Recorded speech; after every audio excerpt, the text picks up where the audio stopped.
స్తుతిస్తూ స్తోత్రం తెలియజేస్తున్నాం. మీరు మాతో ఉన్నారు, అందరిని బట్టి వందనాలు. ఈ రోజున ప్రభు మేము రెండవ రాకడ అనే అంశం ధ్యానం చేస్తూ ఉండగా అందులో శ్రమల కాలం మేము చూస్తున్నాం. ఆ విషయాలు మాకు అర్థమవుతున్నాయి. అందరిని బట్టి స్తుతిస్తూ మీరు మాకు బోధకుడుగా ఉంటున్నారు, అందరిని బట్టి వందనాలు తెలియజేస్తూ ఏ శ్రమను ప్రార్థన చేసి పెట్టుకుంటున్నాం తండ్రి. మనం రెండవ రాకడలో భవిష్యత్ శాస్త్రంలో శ్రమల కాలాన్ని మనం చూస్తున్నాం. శ్రమలు అనే అంశం ధ్యానం చేస్తున్నాం. ఇందులో ఎందుకు శ్రమలు మనం చూసాం. 4 కారణాలు. మొదటి కారణం భూమిని తన స్వాధీనంలో తీసుకోవడానికి. రెండవ కారణం ఇశ్రాయేల్ ప్రజలను విమోచించడానికి. మూడవ కారణము తప్పుడు మతములన్నీ నాశనం చేయడానికి. 4వ కారణాన్ని కనుక చూసినట్లయితే కనుక యేసు ప్రభుని ఎవరు రిజెక్ట్ చేశారో వారందరినీ ఆయన శిక్షించడానికి. ఈ శ్రమకాలంలో ప్రాముఖ్యమైన వ్యక్తులు, ప్రాముఖ్యమైన రోల్స్ మనం చూసాం, యాక్టర్స్ చూసాం. ఒకటి క్రీస్తు విరోధి, రెండవది అబద్ధ ప్రవక్త, మూడవది అపవాది, నాలుగవది యేసుక్రీస్తు ప్రభువారు. సో ఎప్పుడు ఈ యొక్క శ్రమకాలం ప్రారంభించబడుతుందో చూసాం. శ్రమకాలము ప్రారంభించబడుతుంది యేసు యొక్క లేకపోతే క్రీస్తు విరోధి యొక్క పరిపాలన ప్రారంభించినప్పుడు. మధ్యలో ఏం జరుగుతుంది? క్రీస్తు విరోధి ఇశ్రాయేలు చేసిన నిబంధనను అతిక్రమిస్తాడు. ఆ తర్వాత మనము చూసినట్లయితే కనుక చివరిలో ఏం జరుగుతుంది అంటే క్రీస్తు యొక్క రెండవ రాకడ.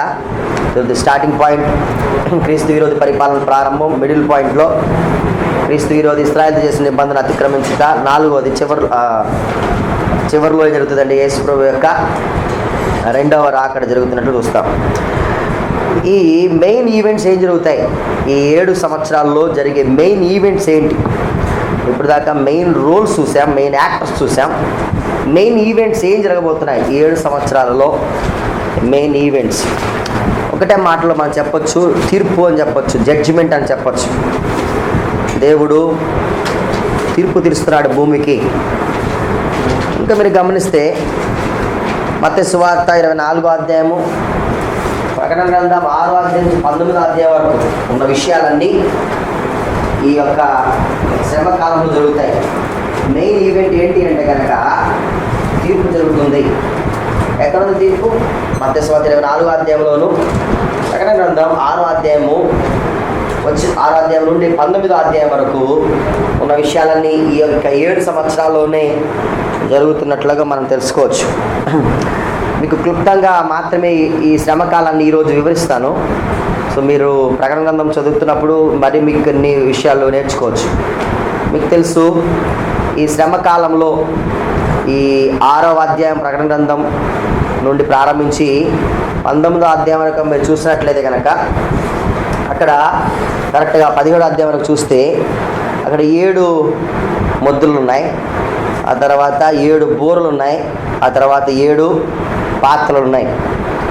ఈ 7 ముద్రలు, 7 బూరలు, 7 పాత్రలు, వాటి యొక్క వివరణ ప్రకటన గ్రంథము 6వ అధ్యాయం నుంచి ప్రకటన గ్రంథం 19వ అధ్యాయం వరకు చెప్పాడు. వాటి యొక్క సైడ్ హెడ్డింగ్స్ లాగా కనిపిస్తాయి మనకు మత్తయి సువార్త 24వ అధ్యాయంలో.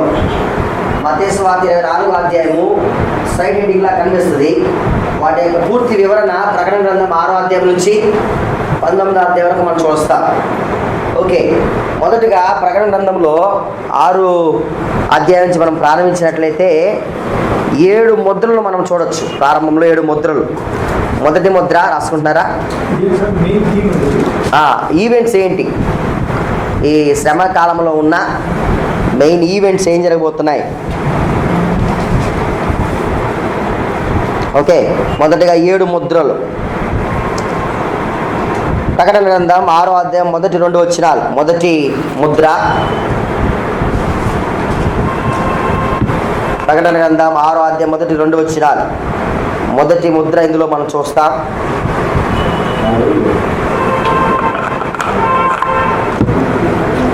ఆరో అధ్యాయము మొదటి 2 వచనాలు. తెల్లని గుర్రం మీద ఒకడు కూర్చున్నాడు అంటాడు. ప్రకటన గ్రంథం 6వ అధ్యాయము మొదటి 2 వచనాలు. గొర్రెపిల్ల 7 ముద్రల్లో మొదటి దానిని విప్పినప్పుడు నేను చూడగా ఆ 4 జీవుల్లో ఒకటి రమ్ము అని ఉరుము వంటి స్వరంతో చెప్పడం వింటిని. మరియు నేను చూడగా ఇదిగో ఒక తెల్లని గుర్రం కనబడిను, దాని మీద ఒకడు విల్లు పట్టుకుని కూర్చుండి ఉండెను. ఒకడు అన్నాడు. సో ఖచ్చితంగా ఇక్కడ కూడా చెప్పొచ్చు క్రీస్తు విరోధి అని మనకు అర్థమవుతుంది. ఒకడు మనిషి అని, తెల్లని గుర్రము అనే మాట చూస్తున్నాం. క్రీస్తు విరోధి ర్యాపిడ్గా అభివృద్ధి చెందుతాడు, ర్యాపిడ్గా గ్రో అవుతాడు. ఇది ఒక తెల్లని గుర్రం కనబడిను, దాని మీద ఒకడు విల్లు పట్టుకొని కూర్చుండి ఉండెను. అతనికి ఒక కిరీటం ఇవ్వబడిను. అతను జయించుటకు బయలు వెళ్ళెను. సేమ్ ఇదే మాట ప్రకటన గ్రంథం 24వ అధ్యాయంలో చూడొచ్చు. మీరు ఈ పేపర్ ఎలా పట్టుకోండి, ఎందుకంటే మరలా మన ఇందులోకి వస్తాం.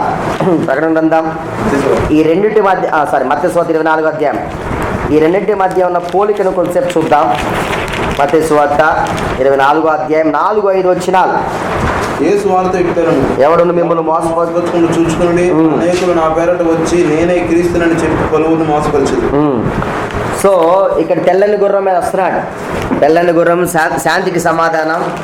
యేసు ఇచ్చే శాంతిని నేను ఇస్తానని చెప్తాడు అంట. కాబట్టి యూదులు వాడి చేతిలో మోసపోతాడు. రెండవ ముద్ర ప్రకటన గ్రంథం 6వ అధ్యాయం 3-4 వచనాలు. ప్రకటన గ్రంథం 6వ అధ్యాయము 3-4 వచనాలు. దీనికి ప్యారలల్గా మత్తయి సువార్త 24వ అధ్యాయము 6-7 వచనాలు చూస్తున్నాం. మరియు మీరు యుద్ధములు గుర్చి యుద్ధ సమాచారము గుర్చి వినబోదురు. మీరు కలవరపడకుండా చూచుకొనుడి. ఇవి జరగవలసినవి కానీ అంతము వెంటనే రాదు. ప్రకటన గ్రంథంలోకి వెళ్ళి చూసినట్లయితే 3-4 వచనాల్లో రెండవ ముద్ర విప్పినప్పుడు రమ్ము అని రెండవ జీవి చెప్పుట వింటిని. అప్పుడు ఎర్రనిదైన వేరొక గుర్రము బయలు వెళ్ళెను. మనుషుడు ఒకరినొకడు చంపుకున్నట్లకు భూలోకములో సమాధానం లేకుండా చేయుటకు ఈ గుర్రం మీద కూర్చున్న వారికి అధికారం ఇవ్వబడిను. మరియు అతనికి ఒక పెద్ద ఖడ్గం. అక్కడ యుద్ధముల గురించి మాట్లాడుతున్నాడు, ఇక్కడ ఖడ్గం చెప్తా ఉన్నాడు. మూడవ ముద్ర 6వ అధ్యాయం 5-6 వచనాలు. ప్రకటన గ్రంథం 6వ అధ్యాయం 5-6 వచనాలు. దాని ప్రక్కన మత్తయి సువార్త 24వ అధ్యాయం 7వ వచనం. జనము మీదకి జనమును, రాజ్యం మీదకి రాజ్యమును లేచును. ప్రకటన గ్రంథం చదివితే 5-6 వచనాలు. మూడవ ముద్ర విప్పినప్పుడు ఏం జరిగిందంట? నేను చూడగా ఇదిగో ఒక నల్లని గుర్రం కనబడెను. దాని మీద ఒక త్రాసు చేత పట్టుకొని కూర్చుండి ఉండెను. మరియు దేనారము ఒక సేరు గోధుమలనియు దేనారములకు 3 సేర్ల యావలయను నూనెయు ద్రాక్షరసం పాడు చేయవద్దనియు ఆ 4 జీవుల మధ్య ఒక స్వరము పలుకున్నట్లు నాకు కనబడేది. సేమ్ ఇక్కడ యుద్ధముల గురించి మాట వింటున్నాం. 4వ మాట కనుక మనం చూసినట్లయితే 4వ ముద్ర ప్రకటన గ్రంథం 6వ అధ్యాయం 7-8 వచనాలు. ప్రకటన గ్రంథం 6వ అధ్యాయం 7-8 వచనాలు. మత్తయి సువార్త 24:7.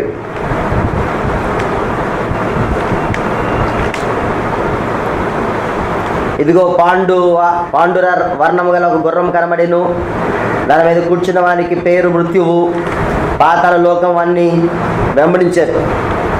ఖడ్గం వలను, కరువు వలను, మరణము వలన భూమిలో నుండి క్రూర మృగం వలను భూనివాసులు చంపుటకు భూమి యొక్క 4వ భాగమైన అధికారం వానికి ఇవ్వడును. అక్కడ పైన కరువు వచ్చింది, యుద్ధం వచ్చినాయి. సో మనుషులందరూ ఇక్కడ చనిపోతున్నారు. 4వ ముద్ర 6వ అధ్యాయం 7-8 వచనాలు. 5వ ముద్ర చూసినట్లయితే ప్రకటన గ్రంథం 6వ అధ్యాయం 9-11. ప్రకటన గ్రంథం 6వ అధ్యాయం 9-11. మత్తయి సువార్త 24:9. అప్పుడు జనులు మిమ్మును శ్రమలు పాలు చేసి చంపెదరు. మీరు నా నామ నిమిత్తం సకల జనుల చేత ద్వేషింపబడుదురు, చంపుతారు అన్నాడు. 5వ ముద్ర విప్పినప్పుడు ఏం జరిగిందన్నారు? ఆయన 5వ ముద్ర విప్పినప్పుడు దేవుని వాక్యం నిమిత్తము, తన చిన్న సాక్ష్యం నిమిత్తం వధించబడే ఆత్మలు బలిపీఠం క్రింద చూచి తిని వారు నాదా సత్యస్వరూపి పరిశుద్ధుడా ఎందాక తీర్పు తీర్చుకయు మా రక్తము నిమిత్తము భూనివాసుకు ప్రతిదండ చేయక ఉందని బిగ్గరగా కేకవేసెను. తెల్లని వస్త్రము వారిలో ప్రతివారికి ఇవ్వబడెను. మరియు వారి వల్లే చంపబడబో వారి సహదాసుల యొక్క సహోదరుల యొక్క లెక్క పూర్తి వరకు ఇంకా కొంచెం కాలము విశ్రింపవలని వారితో చెప్పబడింది. సో అక్కడ శ్రమ, ఇక్కడేమో అనేక మంది చంపబడ్డారు. ఆ తర్వాత మీరు చూసినట్లయితే ఇక్కడికి మీరు ఒక విషయం గమనించాలి. సుమారుగా ఇక్కడికి మొదటి 3.5 సంవత్సరాలు అయిపోతున్నాయి. ఎక్కడికి 5 ముద్దలు అయ్యే సమయానికి మొదటి 3.5 సంవత్సరాలు అయిపోతున్నాయి. ఇంకా మిగిలింది 2వ 3వ సంవత్సరాలే. 6వ ముద్ర విప్పినప్పుడు ఏం జరిగిందంట? 6వ ముద్ర విప్పినప్పుడు చూడగా 6వ ముద్ర ఎక్కడుంది? 6వ అధ్యాయం 12 నుంచి 17. 6వ అధ్యాయము 12 నుంచి 17. 6వ ముద్ర 24వ అధ్యాయం 29వ వచనం. ఆ దినముల శ్రమ ముగించిన వెంటనే చీకటి సూర్యుని కమ్మును, చంద్రుడు కాంతినీయుడు, ఆకాశం నక్షత్రము రాలును, ఆకాశ మండలం శక్తులు కదిలింపబడును. ఇక్కడ ఏమన్నాడు? పెద్ద భూకంపం కలిగెను, సూర్యుడు కమ్మల వలె నలుపాయను, చంద్రబింబం అంతయు రక్తవర్ణమాయను. పెద్ద గాలి చేత ఊగులాడు అంజూరపు చెట్టు నుండి ఆ కాలపు కాయలు రాలినట్లు ఆకాశ నక్షత్రం భూమి మీద రాలండి. సేమ్ అక్కడ ఏదైతే డిస్క్రిప్షన్ ఉందో, సైడ్ హెడ్డింగ్ ఉందో, ఇక్కడ కూడా అదే మనకు కనిపిస్తూ ఉంది. నక్షత్రములు అంటే ఆస్ట్రాయిడ్స్ అని అర్థం. గ్రీకులో నక్షత్రాన్ని ఆస్ట్రాయిడ్స్ అంటారు. ఆకాశంలో అనేకమైన నక్షత్రాలు, అనేకమైన స్టార్స్ ఉన్నాయి, నక్షత్రాలు ఆస్ట్రాయిడ్స్ ఉన్నాయి, పెద్ద పెద్ద రాళ్ళు ఉన్నాయి. భూమి కంటే పెద్ద సైజులో ఉన్న రాళ్ళు అనేకమైనవి గ్యాలక్సీలో సెలెస్టియల్ బాడీస్ ఉండే 2వ ఆకాశంలో ఉన్నాయి అంటారు. అవన్నీ వచ్చి భూమి మీద పడుతున్నాయి. అది మనం చూస్తాం. 7వ ముద్ర 8వ అధ్యాయం 1 నుంచి 6. 7వ ముద్ర 8వ అధ్యాయము 1 నుంచి 6. మత్తయి సువార్త 24వ అధ్యాయము 37వ వచనం. నోవహు దినములు ఎలాగూ ఉండునో మనిషి కుమారుని రాకడ అలాగనే ఉండును. ఆ తర్వాత 7 బూరలు, 7 ముద్రలు, 7 బూరలు. మొదటి బూర 8వ అధ్యాయము 7వ వచనం. మొదటి బూర 8వ అధ్యాయము 7వ వచనం. మొదటి దూత బోర ఊదినప్పుడు రక్తముతో మిళితమైన వడగండ్లు అగ్నియు పుట్టి భూమి పైన పడవేయబడెను. అందువలన భూమిలోను 3వ భాగం కాలిపోయాను, చెట్లలో 3వ భాగం కాలిపోయాను, పచ్చగడ్డంతయు కాలిపోయాను. మొదటి బూర. 2వ బూర 8వ అధ్యాయం 8, 9 వచనాలు. 8వ అధ్యాయము 8, 9 వచనాలు. 2వ దూత బోర ఊదినప్పుడు అగ్ని చేత మండుచున్న పెద్ద కొలిమి వంటి కొండ వంటి ఒకటి సముద్రములో పడవేయబడిను. అందువలన సముద్రములోని 3వ భాగం రక్తమాయెను. సముద్రములోని ప్రాణము గల జంతువులలో 3వ భాగం చచ్చెను. ఓడలలో 3వ భాగము నాశనమాయెను. 3వ బోర 10 నుంచి 11 వచనాలు. 8వ అధ్యాయం 10 నుంచి 11 వచనాలు. 3వ దూత బోర ఊదినప్పుడు దివిటి వలె మండుచున్న ఒక పెద్ద నక్షత్రం ఆకాశం రాలి నదుల 3వ భాగం మీద నీటి బొగ్గల మీద పడెను. ఆ నక్షత్రముకు మాచపత్రిని పేరు. అందువలన నీళ్ళలోని 3వ భాగం మాచపత్రి ఆయనను. నీళ్లు చేదైపోయినందున వాటి వలన మనుషులలో అనేకులు చచ్చారు.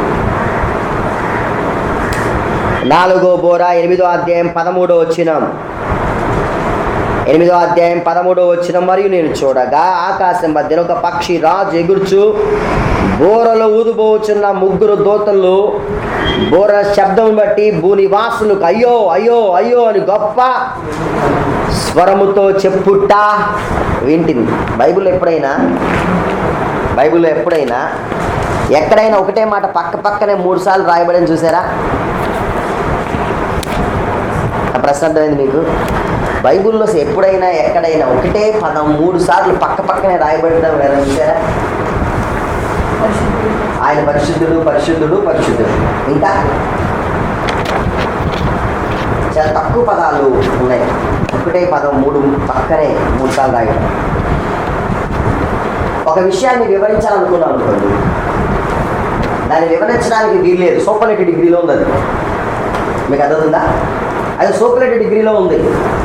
ఎలా వర్ణించాలో తెలియదు. మీకేం చేయాలి? దాన్ని సూపర్లేటివ్ డిగ్రీలో చెప్పాలి అంతే. భూనివాసులకు వస్తున్న శ్రమ ఎలాగో చెప్పాలో తెలియట్లా యోహాని. ఎవరన్నారంటే అయ్యో అయ్యో అయ్యో అని. భూనివాసులకు శ్రమ అని అయ్యో అయ్యో అయ్యో అని ఎవరన్నారు? నేను చూడగా ఆకాశం మధ్యన ఒక పక్షి రాజు ఎగురుచు బోరలు ఉదబోచిన 3 దూతలను బోరల శబ్దం బట్టి భూనివాసులకు అయ్యో అయ్యో అయ్యో అని గొప్ప స్వరంతో చెప్పుట దూతరుస్తూ ఉన్నాడు. అయ్యో, మనిషికి ఎంత బాధ! ఇంతవరకు వివరించడానికి వీలైనంత బాధ. అందుకే అయ్యో అయ్యో అయ్యో మాట మనం చూస్తున్నాం. ఆ తర్వాత 5వ బోర 9వ అధ్యాయం 1 నుంచి 12, 9వ అధ్యాయం 1 నుంచి 12, 6వ బోర 13 నుంచి 21, 6వ దూత బోర ఊదినప్పుడు దేవుని ఎదుట ఉన్న సువర్ణ బలిపీఠం యొక్క కొమ్ముల నుండి ఒక స్వరము యూఫ్రటీస్ అన్న మహా నది వద్ద బంధించబడి ఉన్న 4 దూతల వదిలిపెట్టమని బోర పట్టుకొని ఉన్న ఆ 6వ దూత చెప్పుట వింటిని. 7వ బోర 11వ అధ్యాయం 15 నుంచి 19, 15, 1. 7వ బోర 13వ వచనం నుంచి 21, 9వ అధ్యాయం 9వ అధ్యాయం 13 నుంచి 21 వరకు. 7వ బోర 11వ అధ్యాయం 15 నుంచి 19. అదే 7వ బోర 11వ అధ్యాయం 15 నుంచి 19, 15వ అధ్యాయం 1వ వచనం, 15వ అధ్యాయము 1వ వచనం. ఓకే. 7 పాత్రలు.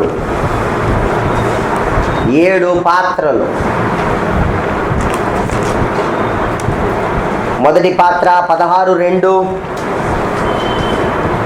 అంతటా మొదటి దూత వెలుపలికి వచ్చి తన పాత్రను భూమి మీద కుమ్మరింపగా ఆ క్రూర మృగం యొక్క ముద్ర గల వారిని దాని ప్రతిమకు నమస్కారం చేయువానికి బాధకరమైన చెడ్డ పుండు పుట్టెను. 2వ పాత్ర 3వ వచనం 16:3. 2వ దూత తన పాత్రను సముద్రములో కుమ్మరింపగా సముద్రము పీనుగా రక్తం వంటిదాయను. అందువలన సముద్రములోనే ఉన్న సజీవ జంతువులన్నీ చచ్చెను. 3వ పాత్ర 4 నుంచి 7. 3వ దూత తన పాత్రను నదిలో జలధారులను కుమ్మరింపగా అవి రక్తమాయను. అప్పుడు వర్తమాన భూతకాలంలో ఉండు పవిత్రుడా, పరిశుద్ధ రక్తము ప్రవక్తల రక్తమును వారి కార్చినందుకు తీర్పు తీర్చి వారి రక్తము త్రాగనిచ్చితివి. దీనికి వారు పాత్రులే. 3వ పాత్ర 4 నుంచి 7. 4వ పాత్ర 8 నుంచి 9. 4వ పాత్ర 8 నుంచి 9. 4వ దూత తన పాత్రను సూర్యుని మీద కుమ్మరింపగా మనుషులు అగ్నితో కాల్చుటకు సూర్యునికి అధికారము ఇవ్వబడెను. కాగా మనుషులు తీవ్రమైన వేడిమితో కాలిపోయి ఈ తెగుల మీద అధికారము గల దేవుని నామము దూషించిరి గాని ఆయనను మహిమపరచినట్లు వారు మారు మనసు పొందిన వారు కారు.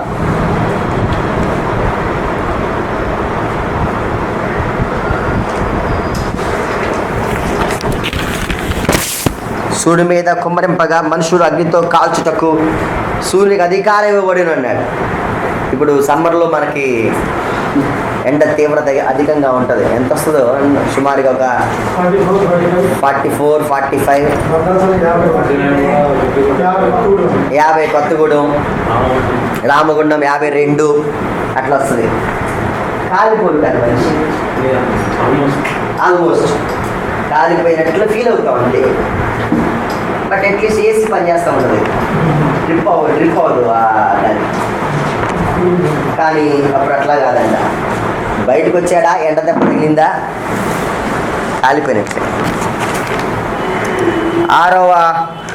ఎన్నోదండి, ఐదవ పాత్ర 10 నుంచి 11.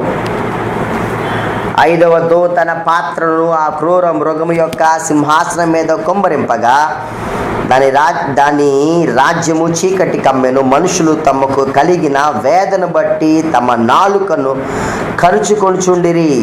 తమకు కలిగిన వేదన బట్టి, పొండ్లు బట్టి పరలోకమును దేవుని దూషించిరి, కానీ తమ క్రియలను మాని మారు మనసు పొందిన వారు కారు. 11వ వచనంలోకి అన్నాడు, ఎవరిని దూషించారంట?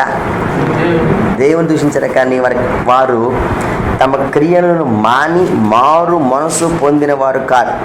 నాకు ఒక ఆశ్చర్యకరమైన విషయం ఇందులో కనిపించింది. దేవుని దూషించడం ఓకే, కానీ ఏం చేయటం మానలేదు తెలుసా? దేవుడు దూషిస్తున్నావు పక్కన, ఏం చేయటం మానలేదు తెలుసా? వారి క్రియలు మాని. పక్కన భూమి అంతా డిస్ట్రాయ్ అయిపోతుంది, వాళ్ళు చేయాల్సిన పనులు మాత్రం వాళ్ళు చేసుకుని వస్తుంది. అది మనిషికి ఉన్న నైజం. ఒక పక్కన సొదొమ గొమొర్రా పట్టణం కాలిపోతానే ఉంటుంది,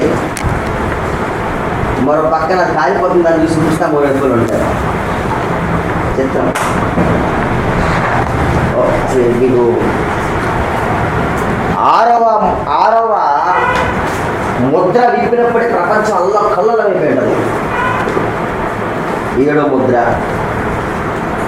బోర్లు అయిపోయినాయి, సముద్రంలో పడింది, సముద్రంలో పాడైపోయింది. 2వ బోర ఊదినప్పుడు మంచినీటి మీద పడింది.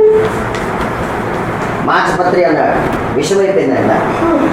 మనిషి పరిగెత్తుకుంటా నీళ్ళు తాగాలనుకుంటాడు. తాగాడా, చచ్చిపోయాడు. తాగలేదా, చచ్చిపోయాడు.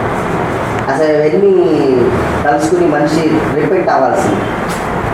వాళ్ళ క్రియలన్నీ మానుకొని మారు మనసు పొంది దేవుని వైపు తిరగాల్సిన మనిషి ఎంత మాత్రం అతడు తిరగడు. 6వ పాత్ర 12 నుంచి 16. 12వ వచనం నుండి 16వ వచనం. 7వ పాత్ర 16వ అధ్యాయం 17 నుంచి 21.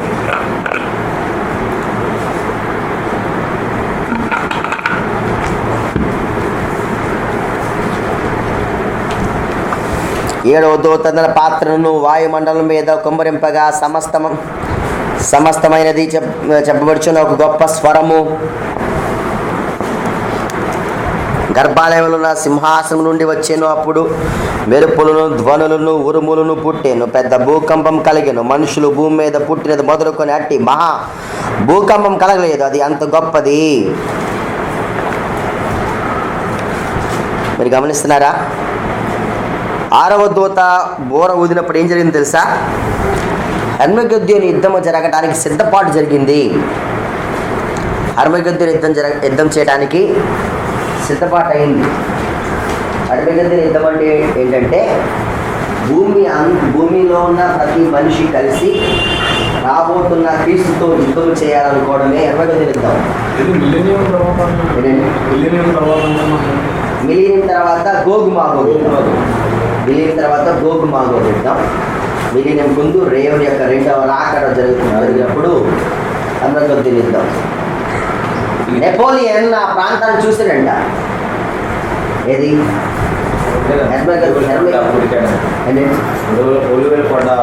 హర్మగెద్దోను ఆ యుద్ధాన్ని, ఆ ప్లేస్ హర్మగెద్దోను ఆ ప్లేస్ని చూశాడు. యాక్చువల్గా అది యుద్ధం పేరు కాదు, దాని ప్లేస్, ఆ ప్రాంతం యొక్క పేరు. నెపోలియన్ ఆ ప్లేస్ చూశాడు. ఇది ప్రపంచం మొత్తం యుద్ధం చేసుకోవడానికి ఇది మంచి ప్లేస్ అన్నాడు. ప్రపంచ దేశాలన్నీ కలిసి యుద్ధం చేసుకోవడానికి ఇది మంచి ప్లేస్ అన్నాడు. హిట్లర్ కూడా ఆ ప్లేస్ చూశాడు, ఇది బాగుంది ప్లేస్ యుద్ధం చేసుకోవడానికి అన్నాడు. అదే ప్లేస్లో ప్రపంచ దేశాలన్నీ కలిసి రాబోతున్న క్రీస్తుతో యుద్ధం చేయాలనుకుంటున్నాడు. అది 6వ ముద్ర విప్పినప్పుడు. 7వ ముద్ర విప్పినప్పుడు పెద్ద భూకంపం కలిగింది. పెద్ద భూకంపం కలిగినట్లుగా 7వ పాత్ర వచ్చినప్పుడు పెద్ద భూకంపం కలిగింది. 17వ వచనం. సమాప్తమైనది 7వ పాత్రతో సమస్తము సమాప్తమవుతుంది, పూర్తిగా సమస్తం పూర్తయిపోతుంది.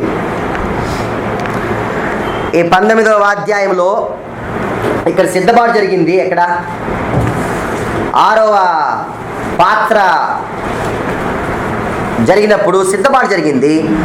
19వ అధ్యాయంలో నిజమైన యుద్ధం జరుగుతుంది. 19వ అధ్యాయంలో యుద్ధం జరుగుతుంది.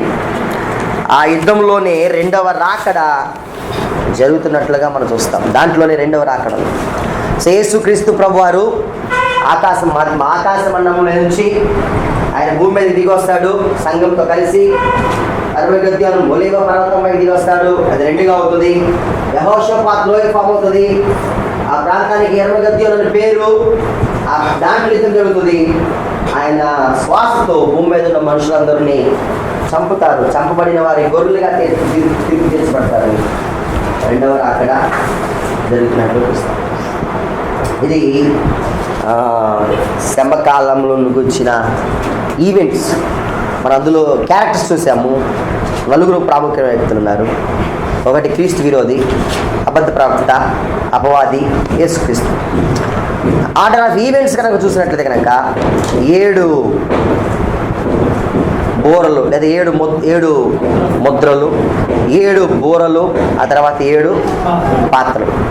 6వ అధ్యాయంలో ప్రారంభించబడుతుంది. సుమారుగా 19వ అధ్యాయంతో ముగించబడుతుంది. 19వ అధ్యాయంలో రెండవ రాకడ గురించి మనము చూడబోతాం.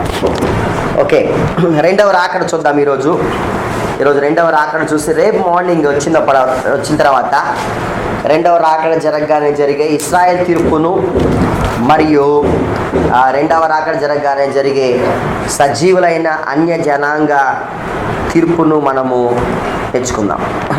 ఓకే, క్రీస్తు యొక్క the revelation of Jesus Christ, యేసుక్రీస్తు యొక్క ప్రత్యక్షత, రెండవ రాకడ. Next heading, next chapter heading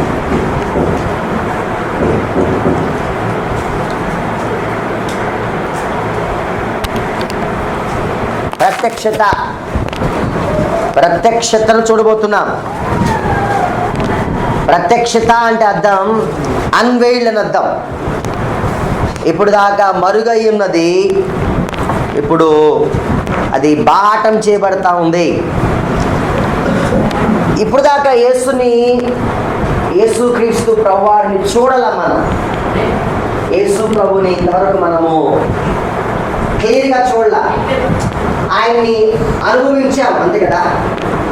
ఆయన సన్నిధి ఉంటే ఎట్లా ఉండదో బాగుంటుంది అనుకున్నాం అంతే. 3:20 జగమాకాండం.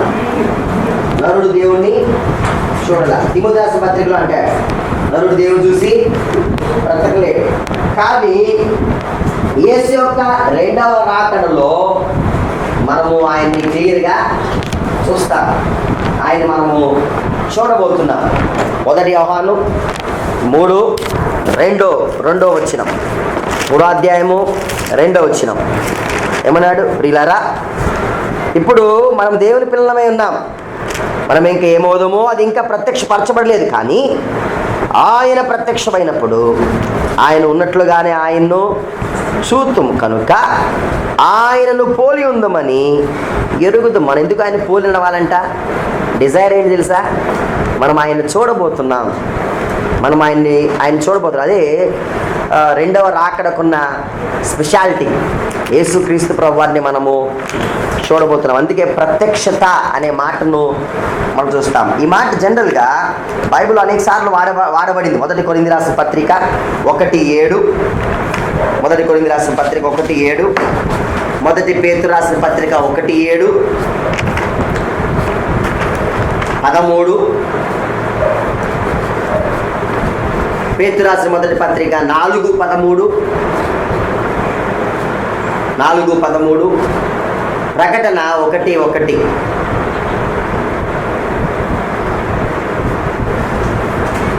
ఈ మనం చూసిన ప్రతి చోట ప్రత్యక్షత అనే మాటను మనము చూస్తూ వస్తున్నాం. ప్రత్యక్షత అనే మాట మనం చూస్తూ వస్తున్నాం.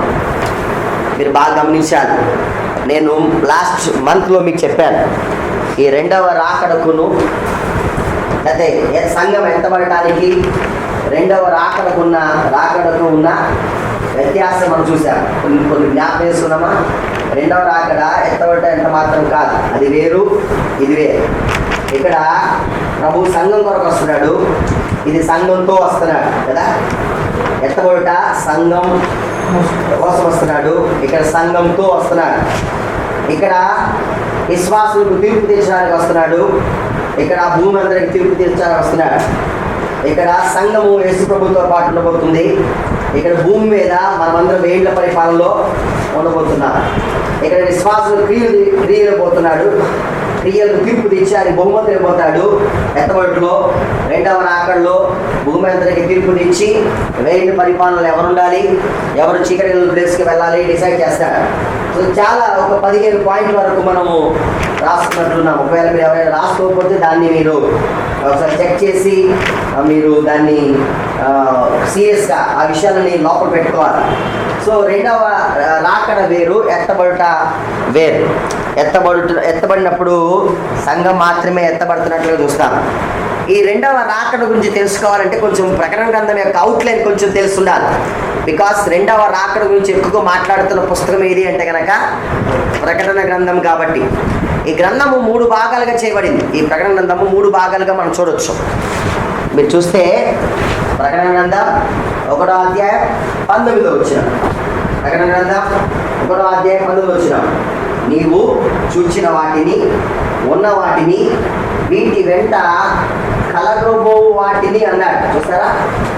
1వ అధ్యాయము 19వ వచనం ప్రకటన గ్రంథం. మనం చదవాలి.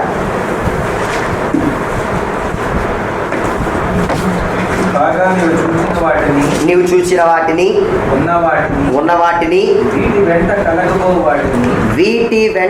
కలగబో వాటిని అనగా నా కుడి చేతిలో నీవు చూచిన 7 నక్షత్రములను చూచిన మర్మమును, ఆ 7 సువర్ణ దీప స్తంభముల సంగతి రాయమన్నాడు. ఇప్పుడు నువ్వు 3 విషయాలు రాయాలి అని యోహాను చెప్పాడు. ఒకటి చూచిన వాటిని, రెండవది ఉన్న వాటిని, మూడవది వీటి వెంట కలగబో వాటిని అన్నాడు. సో మూడు విషయాలు మాత్రమే ప్రకటన గ్రంథంలో ఉన్నాయి. చూసిన వాటిని యేసు ప్రభువును చూస్తున్నాడు. మీరు గమనించాలి, యేసు ప్రభువును అనేక మంది చూశారు. మళ్ళీ ఇంకా స్పెషాలిటీ ఏముంది? పునరుత్థానుడైన యేసును చూస్తున్నాడు. ఇక్కడ మీరు గమనించవచ్చు, పునరుత్థానుడైన యేసుని భూమి మీద చూశారు కదా యోహాను. మరి ఇంకేం చేస్తా ఉన్నాడు? ఏం చేస్తున్నాడు అంటే కనుక మీరు గమనిస్తే పరలోకంలో సింహాసనం మీద కూర్చున్న యేసుని యోహాను చూస్తున్నాడు.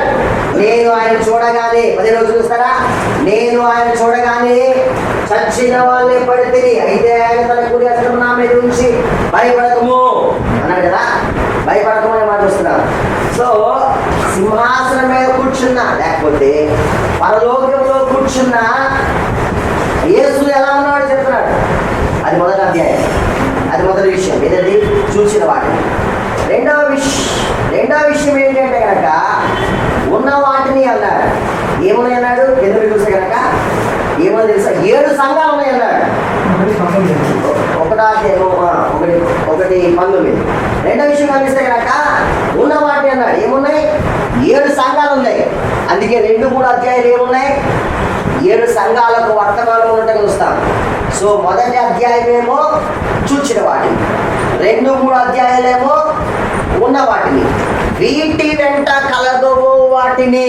వీటి వెంట సంఘము తర్వాత ఏం జరుగుతుందో వాటిని ఆయన ఉన్నాడు. అది 4వ అధ్యాయం నుండి 22వ అధ్యాయం వరకు ఉంటుంది.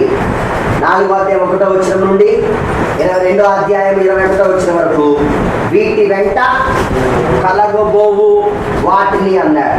సో 3 భాగాలు. 1 చూచిన వాటిని, 2 ఉన్న వాటిని, 3 వీటి వెంట కలగబో వాటిని, జరుగు వాటిని.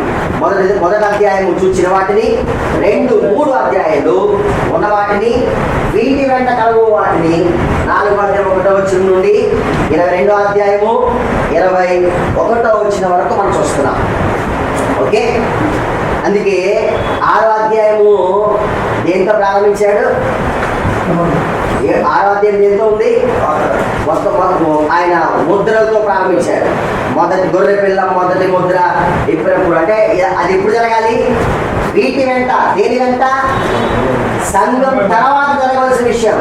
అందుకే గమనిస్తే 3వ అధ్యాయం చివరి వచ్చిన చూసినట్లే కనుక చెప్పుచున్న విషయములు సంఘముతో ఆత్మ చెప్పుచున్న విషయములు చెవి కలిగిన వాడు వినుగాక. మళ్ళా 4వ అధ్యాయం నుంచి ఎక్కడ సంఘం అనే మాట లేదు. అంటే సంఘం ఏమైపోయింది? ఎత్తబడిపోయింది సంఘం, మధ్యాకాశం ఉంది. అందుకే 6వ అధ్యాయంలో సంఘం అనే కాన్సెప్ట్ ఎక్కడ లేదు. మీ సంఘం మారు మనసు పొందాలనే విషయం ఎక్కడ మాట్లాడట్లా. బాధపడితే ఆ బాధకు దేవుడి వైపు తిరగట్లేదని దేవుడు అన్నాడు, కానీ సంఘం నుంచి ఎక్కడ మాట్లాడట్లా. 2-3 అధ్యాయాలు సంఘం అనే మాట మాట్లాడాడు. ఇక 4వ అధ్యాయం సంఘం అనే మాట మాట్లాడట్లా. కారణమైన సంఘం ఆల్రెడీ దేవుడితో ఉంది, మధ్యాకాశంలో ఉంది. ఇప్పుడు వీటి వెంట కలగో విషయాల గురించి మాట్లాడుతున్నాడు. ఆ ఆర్డర్ ఆఫ్ ఈవెంట్స్ లో మనం చూస్తూ వస్తున్నాం. 6వ అధ్యాయం ప్రారంభించామా? 6వ అధ్యాయంలో 7 ముద్దులు ఉన్నాయి కదా, 7 ముద్దులు ఉన్నాయి. ఆ తర్వాత 8వ అధ్యాయంకి వస్తే 7 బోర్లు ఉన్నాయి. 7, 8, 9 అధ్యాయాలు. ఆ తర్వాత 16వ అధ్యాయంకి అయితే ఏమున్నాయి? పాటలు ఉన్నాయి. అంటే ఎక్కడి నుంచి స్టార్ట్ చేసాం? 6వ అధ్యాయం నుంచి సుమారుగా స్టార్ట్ చేసి 18 అధ్యాయానికి వెళ్తే ఈ 7 సంవత్సరాల్లో ఏం జరగబోతుందో మనకు తెలుస్తూ ఉంది.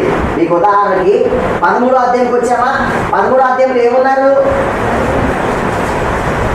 మనం చూసాం కదా. 13వ అధ్యాయంలో ఏముంది? మొదటి భాగంలోనేమో క్రీస్తు విరోధి, 2వ భాగంలోనేమో అబద్ధ ప్రవక్త. మొదటి భాగంలోనేమో క్రీస్తు విరోధి, 2వ భాగంలోనేమో అబద్ధ ప్రవక్త. ఉదాహరణ 7వ అధ్యాయంలోకి వెళ్ళాలనుకోండి, ఆ చివరి 7.5 సంవత్సరాలు రక్షించబడబోయే 1,44,000 మంది గురించి రాశాడు. 17వ అధ్యాయంలోకి వెళ్ళారనుకోండి, ఈ అబద్ధ ప్రవక్త ఫాల్స్ రిలీజియన్ అంతా పడిపోయిందనే విషయం రాస్తున్నాడు. అంటే ఒక మాట చెప్పాలంటే 6వ అధ్యాయం నుంచి 19వ అధ్యాయం వరకు మధ్యలో 7 సంవత్సరాల్లో ఏం జరుగుతుందో క్లియర్ గా ఆర్డర్ లో చెప్తున్నాడు. మరి 19వ అధ్యాయంలో ఏం జరిగింది? 19వ అధ్యాయంలో ఏం జరుగుతూ ఉంది? దేవుని యొక్క 2వ రాకడ జరుగుతున్నట్లు చూస్తున్నాం. 19వ అధ్యాయం మొదటి 10 వచనాలు 2వ రాకడకి పరిచయం చేశాడు. రాసుకోవాలి. 19వ అధ్యాయం మొదటి 10 వచనాలు 2వ రాకడని, introduction to the second coming, 2వ రాకడకి ఇంట్రడక్షన్ ఇస్తున్నాడు.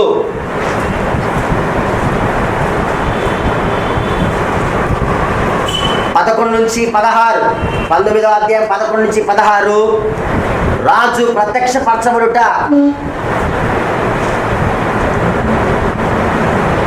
ప్రకటన గ్రంథం 19వ అధ్యాయం 11 నుంచి 16 రాజు ప్రత్యక్షపరచబడుట.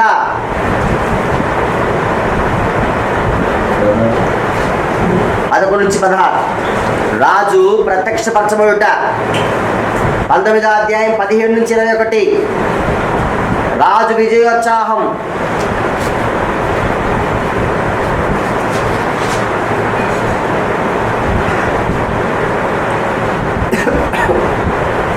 రాజు యొక్క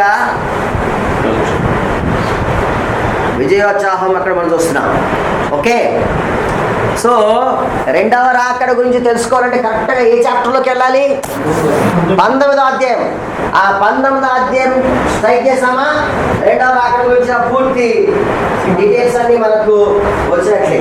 ఇంకొక ఆశ్చర్యకరమైన విషయం ఇందులో మనం చూసినట్లయితే ప్రకటన గ్రంథంలో మీరు చూడాలి. ప్రకటన గ్రంథం 19వ అధ్యాయంకి వెళ్ళి చూద్దాం ప్లీజ్. ఇందులో మీకు కొన్ని సత్యాలు ఈజీగా కనిపిస్తున్నాయి. ప్రకటన గ్రంథం ఎంత బాగుంటుంది అంటే కనుక ఆర్డర్ని ఎక్కడ మిస్ చేయకుండా సీక్వెన్స్ ఒక పద్ధతి ప్రకారం ఆయన అమర్చుతూ వచ్చాడు. అక్కడ 6వ అధ్యాయం నుంచి 19వ అధ్యాయం వరకు అక్కడక్కడ మిస్ అయింది. మీకు బాగా వినాలి. 6వ అధ్యాయం నుంచి 18వ అధ్యాయం వరకు 7 పాత్రలు, 7 ముద్రలు, 7 బోర్లు, 7 పాత్రలు, ఇవన్నీ ఆటలో ఉన్నాయి. ఈ 7 ముద్రల ఆటలో ఉన్నాయి, 7 బోర్ల ఆటలో ఉన్నాయి, 7 పాత్రల ఆటలో ఉన్నాయి. కానీ ఒక హెడ్డింగ్ పెట్టుకున్నాం శ్రమకాలంలోని. ప్రాముఖ్యమైన యాక్టర్స్ చూసాం కదా, ప్రాముఖ్యమైన యాక్టర్స్ చూసాం. అందులో 4 ఉన్నారు. క్రీస్తు విరోధి, అబద్ధ ప్రవక్త, అపవాది, క్రీస్తు. ఈ శ్రమలన్నిటికీ కారణం క్రీస్తే. ఈ అబద్ధ ప్రవక్త ఏం చేశాడో అక్కడక్కడ చెప్పాడు. క్రీస్తు విరోధి ఏం చేశాడో అక్కడక్కడ చెప్పాడు. సాతాను యొక్క రోల్ అక్కడక్కడ చెప్తున్నాడు. ఇందులో 6 నుంచి 18 వచ్చిన 18వ అధ్యాయం వరకు. అంత మాత్రమే కాదు, రక్షించబడుతున్న యూదుల గురించి కూడా 6 నుంచి 18 వరకే చెప్పాడు. ఎందుకంటే రక్షించేది అక్కడే కదా, 6 to 18 చాప్టరే కదా. అంటే సంఘం మధ్యాకాశం ఎత్తబడేది మొదలుకొని యేసు రెండవ రాకడ వచ్చేంత వరకు. సంఘం ఎప్పుడు ఎత్తబడింది అధ్యాయం చెప్పాలి. సంఘం ఎప్పుడు ఎత్తబడింది? ప్రకటనలో సంఘం ఎప్పుడు ఎత్తబడింది? 3వ అధ్యాయము అయిపోగానే, లేకపోతే 4వ అధ్యాయం ప్రారంభించబడే ముందు.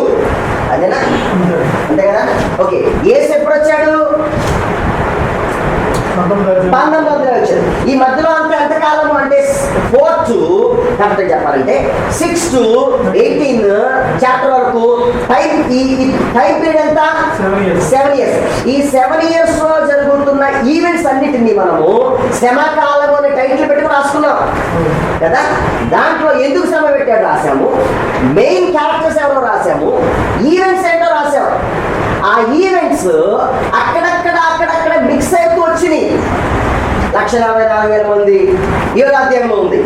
కానీ 6వ ముద్ర విప్పినప్పుడు మొదటి 3 సంవత్సరాలు అయిపోయింది అనుకున్నాం కదా. మీకు అర్థమవుతుందా? అంటే దగ్గరగా కరెక్ట్ చేయబడుతుంటుంది, కానీ చివరికి 2వ రాకడ వచ్చేసరికి మాత్రం అట్లా లేదు. అంత స్టెప్ వైజ్గా ఉంది, చక్కగా నీట్గా ఒక్కొక్క తొన తీసి తినొచ్చినట్లుగా ఉంది. మీరు గమనిస్తే 19వ అధ్యాయంకి వెళ్దామా? 19వ అధ్యాయము మొదటి వచ్చినాం. అటు తర్వాత బహు జనుల శబ్దం ఏమన్నాడు? అటు తర్వాత అన్నాడు. అటు తర్వాత ఇంకా మీరు చూస్తారా? 11 వచ్చినాం. మరియు, బైబిల్ చూడాలి మీరు, మరియు అనే మాట అన్నాడు. 17 వచ్చినాం. మరియు 19 వచ్చినాం. మరియు 20 వచ్చినాం. మరియు 20 అధ్యాయం 4 వచ్చినాం. 20 అధ్యాయం మొదటి వచ్చినాం. మరియు 20 అధ్యాయము 4 వచ్చినాం. అంతటా సింహాసములను చూచి తిని. 20 అధ్యాయమా 11 వచ్చినాం. మరియు 21 అధ్యాయం మొదటి వచ్చినాం. అంతటా నేను క్రొత్త ఆకాశం క్రొత్త భూమి. ఏం చెప్తుంది? అటు తర్వాత మరియు ఏం చెప్తుంది? నా ప్రశ్న మీకు, మరియు అటు తర్వాత అంతటా అనే మాట ఏం చెప్తుంది? ఒకదాని అంటే ఒక సీక్వెన్స్ లో జరుగుతుంది. దీని తర్వాత ఇది, దీని తర్వాత ఇది అని చెప్పడానికి గ్రంథకర్త మరియు అటు తర్వాత అనే మాటను వాడుకున్నాడు. అంటే 19వ అధ్యాయం మొదటి 10 వచనాలు 2వ రాకడకు జస్ట్ ఇంట్రడ్యూస్ చేస్తున్నాడు. 11వ వచనంలో ఏం జరిగింది? 11వ వచనం నుంచి చూస్తే 2వ రాకడ జరిగినట్లుగా మనకు అర్థమవుతుంది. ఎందుకంటే 11వ వచనంలో ఏమన్నాడు? మరియు పరలోకము తెరవబడి చూచి తిని, అప్పుడు అదిగో తెల్లని గుర్రం ఒకటి కనబడేను. చూస్తున్నారు? మీకు అర్థమవుతుందా? సో మొదటి 10 వచనాలు 2వ రాకడకు పరిచయం రాసేది. మొదటి 10 వచనాలు 2వ రాకడకు పరిచయం. సో మనం అంతా చూడలేము. మొదటి వచనంలో, 3వ వచనంలో, 4వ వచనంలో, 6వ వచనంలో హల్లెలూయా అనే మాట కనిపిస్తుంది.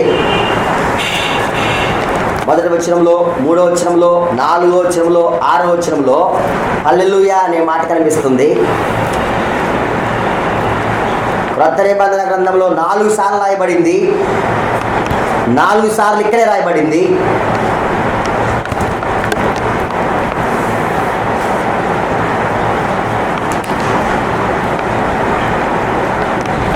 ఇది హీబ్రూ పదం నుంచి వచ్చింది. అవునండి.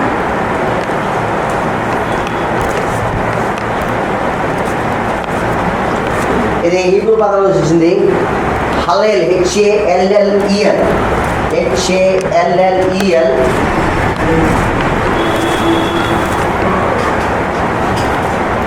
ఆ 2 పదాలు కలిపితే హల్లెలూయా.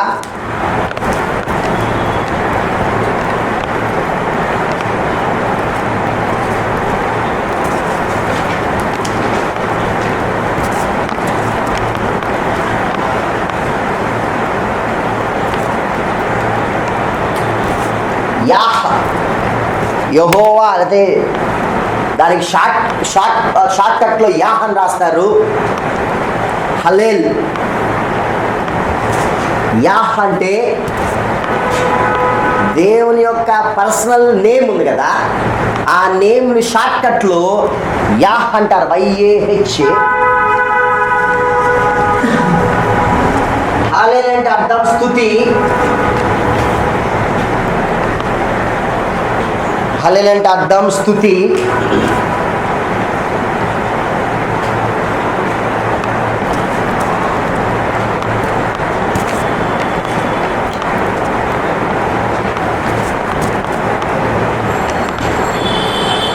సో ఏంటండి 1, 3, 4, 6 వచనాలలో 1, 3, 4, 6. ఓకే. సో యెహోవాను స్తుతించుడి అని అంటాం. యెహోవాను స్తుతించుడి అని అంటాం. ఏమండి? 19లోనే. సో 106 కీర్తన, 111, 106, 111 కీర్తన గ్రంథం, 106 కీర్తన, 111 కీర్తన, 113, 117, 135,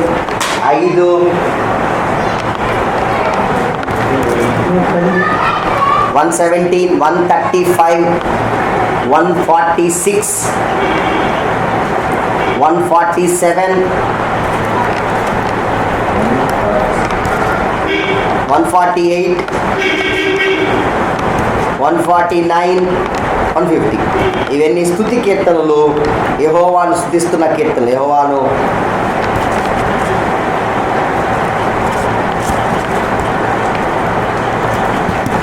ఇది ఒక కమాండ్ రూపంలో రాయబడింది.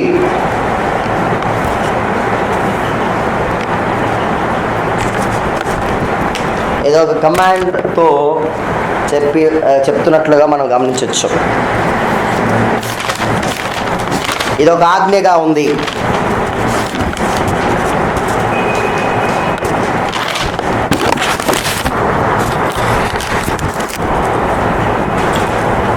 ఓకే.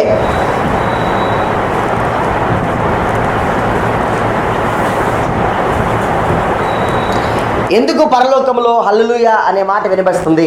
నెక్స్ట్, ఎందుకు పరలోకంలో హల్లెలూయా అనే మాట చూస్తున్నాం? పరలోకంలో ఎందుకు స్తుతి జరుగుతుంది?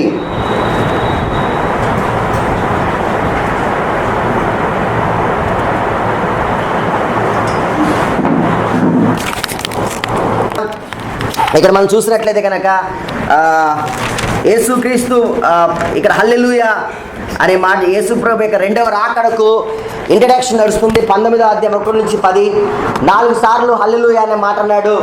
1, 3, 4, 6 వచనాల్లో హల్లెలూయా అనే మాట మనకు కనిపిస్తూ ఉంది. ఇది పెద్ద ఒక ఆజ్ఞగా మనకు తెలుస్తూ ఉంది. ఎందుకు పరలోకంలో స్తుతి ఉన్నది? మొదటి కారణం. చాలా కారణాలు మనం రాయొచ్చు, కానీ మొదటి కారణం చూసినా కనుక మొదటి వచనంలో ఉంది. మొదటి కారణము మొదటి వచనం 19వ అధ్యాయం మొదటి వచనంలో దేవుని యొక్క పిల్లలకు రక్షణ ఉంది. అందుకే పరలోకంలో స్తుతి నడుస్తుంది. అందుకే పరలోకంలో స్తుతిస్తూ ఉంది. పరలోకంలో ఎందుకు స్తుతి ఉంది? దేవుని పిల్లలకు రక్షించబడ్డారు. ఆ తర్వాత జనుల శబ్దం వంటి గొప్ప స్వరము పరలోకం ఇలాగ చెప్పగా వింటిని, ప్రభువును స్తుతించుడి, రక్షణ, మహిమ, ప్రభావములు మన దేవునికే చెల్లును కదా. ఎందుకు పరలోకంలో ఉందంటే కనుక స్తుతి, రక్షించబడుతున్నారు, దేవుని పిల్లలు రక్షించబడుతున్నారు. రెండో విషయం, దేవుని శత్రువులకు తీర్పు ఉంది. 2 నుంచి 5 వచనాలు. దేవుని శత్రువులకు తీర్పు ఉన్నది. ఎవరికంట? వ్యభిచారముతోను భూలోకమును చెరిపిన గొప్ప వేసులకు ఆయన తీర్పు తెచ్చి తన దాసుల రక్తమును బట్టి దానిని ప్రతిదండన చేయును. మరియు రెండోసారి వారు ప్రభువా అనే మాటను మనము చూస్తూ ఉన్నాం 5వ వచనం వరకు. 3వ కారణం 6వ వచనంలో ఉంది. అవునండి, ప్రకటన గ్రంథం 19వ అధ్యాయం 2 నుంచి 5 వచనాలు. ఓకేనండి, ప్రకటన గ్రంథం 19వ అధ్యాయం 2 నుంచి 5 వచనాలు. 3వ కారణం, ఈ జగతి పైన దేవుని యొక్క సార్వభౌమత్వం బట్టి స్తుతి. ఈ జగతి పైన దేవుని యొక్క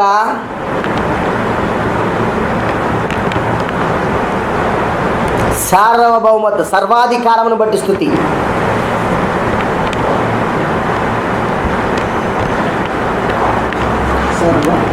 సర్వాధికారమును బట్టి స్తుతి. ఎందుకు పరలోకంలో స్తుతి?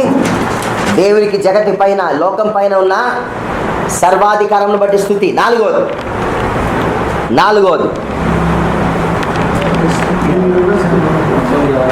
అదేనండి 6వ వచనం కదా, 19వ అధ్యాయం 6వ వచనం. 4వది 19వ అధ్యాయం 7 నుంచి 8. ఓకే,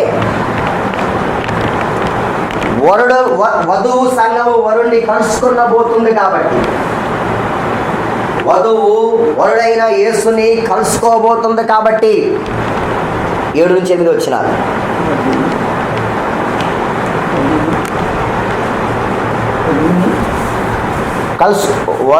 వధువు వరుడుని కలుసుకోబోతుంది కాబట్టి.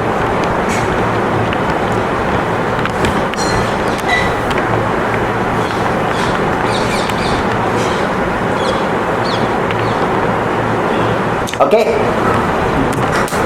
ఇశ్రాయేల్ యూదుల యొక్క ఆచార ప్రకారం పెండ్లి 3 స్టెప్పులుగా జరుగుతుంది. 3 స్టెప్స్ నడుస్తుంది. మొదటిగా ఏమంటారంటే ప్రధానము అంటారు.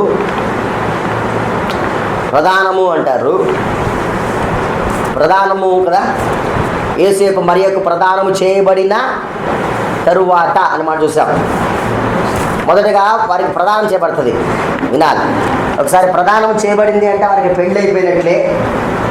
ఒకవేళ కనుక వారు ప్రదానం చేయబడిన తర్వాత వారు విడిపోవాలనుకుంటే కనుక కారణం చెప్పి అఫీషియల్గా వారు డైవర్స్ తీసుకోవాలి. వారి ఎదురు ఏకం కాకుండా పరిశుద్ధాత్మ గర్భం ధరించింది. అయితే నీతిమంతుడు యేసేపు ఆమెను రహస్యంగా విడనాడాలి అనుకున్నాడు. ఎందుకంటే రహస్యంగా విడనాడాలనుకున్నారు? ఆమె నుంచి విడిపోవాలంటే అఫీషియల్గా విడిపోవాలి. అఫీషియల్గా విడిపోవాలంటే రీజన్ చెప్పాలి. రీజన్ చెప్తే మరియను రాళ్ళతో కొట్టి చంపుతారు. బికాస్ చేసింది పాపం కాబట్టి. ఎందుకంటే ఆదాయ ఇద్దరికి ఏమైపోయింది, వివాహం అయిపోయింది కాబట్టి ఆమెను రాళ్ళతో కొట్టి చంపించడం ఇష్టము లేక, అందుకే నీతిమంతుడు అన్నాడు, ఇష్టము లేక రహస్యంగా విడనాడాలి అనుకున్నాడు. ఎట్లా? ఓన్లీ ఫ్యామిలీ మెంబర్స్ని పిలిచి ఈ విషయంలో ఎవరికీ చెప్పట్లేదు అని చెప్పి రహస్యంగా విడనాడాలనుకున్నారు. ఇంకో విషయం ఇక్కడ ఉంది. ఒకవేళ కనుక బాగా వినాలి, ఒకవేళ రహస్యంగా విడనాడాలి అనుకున్నా కానీ ఆమెను విడిచిపెట్టాడు అంటే ఇతరు చేస్తున్న తప్పు కూడా అయిండాలి కదా. ఎందుకు వివాహమైన తర్వాత విడిచిపెడుతున్నావు? సో ఒకసారి అవమానించు. ఒకసారి కనుక ప్రదానం చేయబడ్డారు అంటే కనుక వివాహం అయిపోయినట్లే, మొదటి విషయం. రెండోది, వివాహం అయింది కానీ వారు ఎంత మాత్రం కుటుంబంగా కలిసి ఉండడానికి వీల్లేదు. అందుకే ప్రదానం చేయబడిన తర్వాత వారు ఏకము కాకము. ఎందుకనే ఆ బోర్డు ఉపయోగించాడు? యూదుల యొక్క వివాహ క్రమంలో వన్స్ ప్రదానం చేయబడ్డారు అంటే పెళ్ళి అయిపోయినట్టే. బట్ కానీ వారు ఎంత మాత్రం కుటుంబం అనే వ్యవస్థలోనికి అఫీషియల్గా అయ్యేంత వరకు రాకూడదు. ఓకే, మొదటిది ప్రధానం. రెండోది ఏంటంటే కనుక ప్రదానం చేయబడిన తర్వాత ప్రాసెస్ అండ్ వెడ్డింగ్ ఉంటుంది. అంటే ఈ కొన్ని 15, 20 లేక 2-3 నెలల టైం తీసుకుంటారు. టైం తీసుకుని ఈ ప్రాసెస్ అంతా ఆ 2-3 నెలల్లో దాన్ని నడిపిస్తారు. అది రెండో స్టెప్ ప్రాసెస్ అంటారు. అంటే జస్ట్ ప్రధానం అయిపోతుంది. అయిపోయిన తర్వాత వారిద్దరు ఎవరింట్లో వాళ్ళు ఉంటారు. కానీ కొంతకాలము ఒక టైం పెట్టుకుంటారు, 3 months 6 months పెట్టుకుంటారు. దాని ప్రాసెస్ అంటాం. అది రెండో స్టెప్. మూడోది కనుక చూస్తే కనుక వెడ్డింగ్ ఫీస్ట్ ఉంటుంది. పెండ్లి కుమార్తె ఇంటికి వెళ్తాడు. ఎట్లా వెళ్తాడంటే కొంతమంది పెద్దలు తీసుకుని వెళ్తాడు. వెళ్ళి ఆమెను తీసుకుని వస్తాడు, ఇంటికి తీసుకొస్తాడు. సో వాళ్ళ బంధువులు కూడా వస్తారు. వీళ్ళింట్లో ఒక 5 నుంచి 7 రోజుల వరకు విందు జరుగుతుంది. అది పెండ్లి కుమారుడి ఇంట్లో. పెండ్లి కుమార్తె ఇంటికి వెళ్ళి అక్కడ పెండ్లి కుమార్తెను తీసుకుని వస్తారు, ఇంటికి వెలిగి తెచ్చుకుంటారు.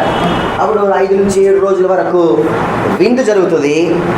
ఆ విందులో వీళ్ళ వివాహము అయిపోయినట్లు. దేవుడి దేవాలు ఇప్పుడు అట్లాంటివి లేవు. ఒకవేళ ఉంటే కనుక ఆస్తి అమ్మేసుకోవాల్సి వచ్చేది. 7 రోజులు విందు అంటే మామూలుగా ఉండేది కాదు. దేవుడి కృపను బట్టి ఏంటంటే ఒకరోజుకి ఆరిపోతారు. సో ఏమి లేవు. ఓకే, సో చర్చ్కి ఇదే జరిగింది. సంఘం మనకి ఇదే జరగబోతూ ఉంది. మీరు చదివినట్లయితే కనుక నేను మీకు మ్యాన్ చెప్తున్నప్పుడు చెప్పాను. ఆది దేవుడు భూమి ఆకాశం సృజించాడు. ఎందుకు సృజించాడు? తండ్రి అయిన దేవుడు కుమారుడైన క్రీస్తుకు వధువుని ఈ బహుమతిగా ఇవ్వాలనుకున్నాడు. ఆ రోజునే ప్రదానం చేయబడింది ఎవరు? సంఘం ప్రదానం చేయబడింది. పౌలు రాస్తాడు కదా, ప్రదానము చేయబడింది సంఘం ఎవరంట? ప్రదానం చేయబడినట్లుగా మనం చూస్తూ ఉంటాం. రెండవది, ప్రాసెస్ నడవాలి. సంఘం ప్రారంభించబడింది, ర్యాప్చర్ జరుగుతుంది. ర్యాప్చర్ జరిగేంత వరకు మీరు గమనించాలి, వినాలి జాగ్రత్తగా. ఇప్పుడు ఈ ప్రాసెస్ అంతా నడవాలి. ఏ ప్రాసెస్ అంతా నడవాలి? పెండ్లి కుమార్తె ఇంటికి రావాలి. పెండ్లి కుమార్తెను వాళ్ళ పెండ్లి కొడుకు ఇంటికి తీసుకువెళ్ళాలి. అక్కడ విందు జరగాలి. ఈ ప్రాసెస్ అంతా జరగాలి. అందుకే యేసుక్రీస్తు ప్రభు 2వ రాకడలో వస్తున్నాడు. ఎందుకు వస్తున్నాడు 2వ రాకడలో? మధ్యాకాశం ఎందుకు వస్తున్నాడు? సంఘం కొరకు వస్తాడు. అప్పుడు సంఘము ఎవరు తీసుకెళ్ళాలి? పెండ్లి కుమారుడే తీసుకెళ్ళాలి కదా. అందుకే పెండ్లి కుమారుడిని క్రీస్తే వస్తున్నాడు. వధువైన సంఘము ఆకాశ మండలంలోనికి వెళ్తుంది. అక్కడ ప్రాసెస్ జరుగుతుంది. మూడవది, వివాహము జరగాలి. ఈ దాన్ని వివాహము అన్నము కానీ వెడ్డింగ్ ఫీస్ట్ అంటాం జనరల్గా. వివాహ విందు అని మనము చెప్పొచ్చు. మత్తయి సువార్త 8:11 రాస్తున్నారా? మత్తయి సువార్త 8:11, 26, 29,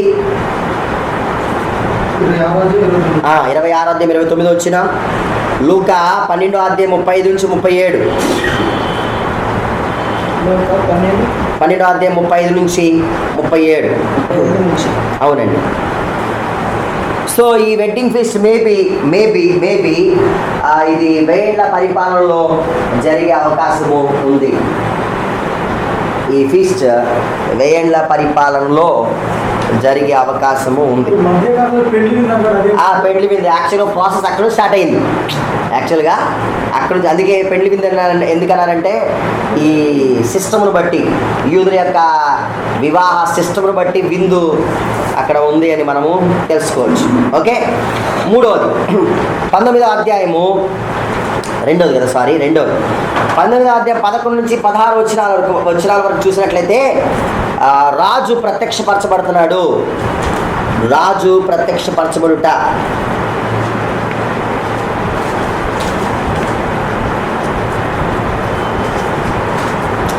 రాజు ప్రత్యక్షపరచబడుట 11వ వచనం నుండి 19వ వచనం వరకు. 19వ అధ్యాయం ప్రకటన గ్రంథం. యేసుక్రీస్తు ప్రభువారు తన యొక్క 2వ రాకడ గురించి ఆయనే మాట్లాడుకున్నారు. మీరు చూసినట్లయితే మత్తయి సువార్త రిఫరెన్స్ రాసుకోవాలి, 24వ అధ్యాయం 30 వచనం. మత్తయి సువార్త 24వ అధ్యాయము 30వ వచనం. 24:30. అప్పుడు మనిషి కుమారుని సూచన ఆకాశమందు కనబడును. అప్పుడు మనిషి కుమారుడు ప్రభావముతోను మహామహిమతోను ఆకాశ మేఘారుడై వచ్చుట చూచి భూమి మీద నున్న సకల గోత్రముల వారు రొమ్ము కొట్టుకుందురు. ఆకాశ మేఘారుడై అంటే అర్థం, ఆకాశ మేఘారుడై వచ్చుట చూచి అన్నాడు కదా. ఏంటి ఆకాశ మేఘారుడై వచ్చి చూచి అంటే? మేఘం మీద వస్తున్నాడు కదా. ప్రకటన గ్రంథం 1:7 వచ్చినాం. ప్రకటన గ్రంథం 1:7 ఇదిగో ఆయన మేఘాలుడై వచ్చి. ఏంటి మేఘాలు వస్తున్నా అంటే? ఇంకో క్వశ్చన్ అడుగుతాను. పగటి మేఘస్తంభము రాత్రి అగ్నిస్తంభముగా ఇశ్రాయేలుతో ఉన్నాడు కదా. ఏంటి పగటి మేఘస్తంభము రాత్రి అగ్నిస్తంభం అంటే? ఓకే, ఇంకో ఇస్తున్నారు. ప్రత్యక్ష గుడారం పైన మేఘము కమ్మి ఉండేను అన్నాడు. అంటే అర్థం ఏంటి? గుడ్, మహిమ. అంటే ఇప్పుడు మేఘం మీద వస్తున్నాడని అర్థం, మహిమతో వస్తున్నాడు. నిజంగా మేఘం ఎక్కి రావటం కాదు, మహిమతో వస్తున్నాడు. Is coming like glory. ఆయన మహిమతో వస్తున్నాడు అర్థం. ఇప్పుడు గతం ఆయన పగటి మేఘస్తంభం రాత్రి అగ్నిస్తంభం, స్తంభాల్లో మేఘం చల్లడికే కాదు. లేకపోతే చాలా మంది ఉన్నారంటే ఎండ దెబ్బ తగులుకుంటాకేమో మేఘస్తంభం, దారి కనిపెట్టించలాకేమో కాదు. అట్లా కాదు. మేఘము అంటే మహిమ అనేది. సీనాయి పర్వతంపై దేవుని మహిమ దిగొచ్చిందంట కదా.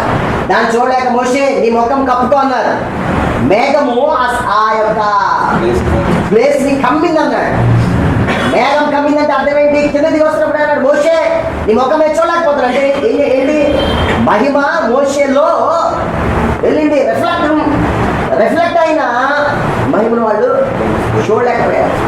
మేఘాలు వస్తున్నాడంటే మహిమతో వస్తున్నాడు. అందుకే నాకు మీరు చూపించారు కదా.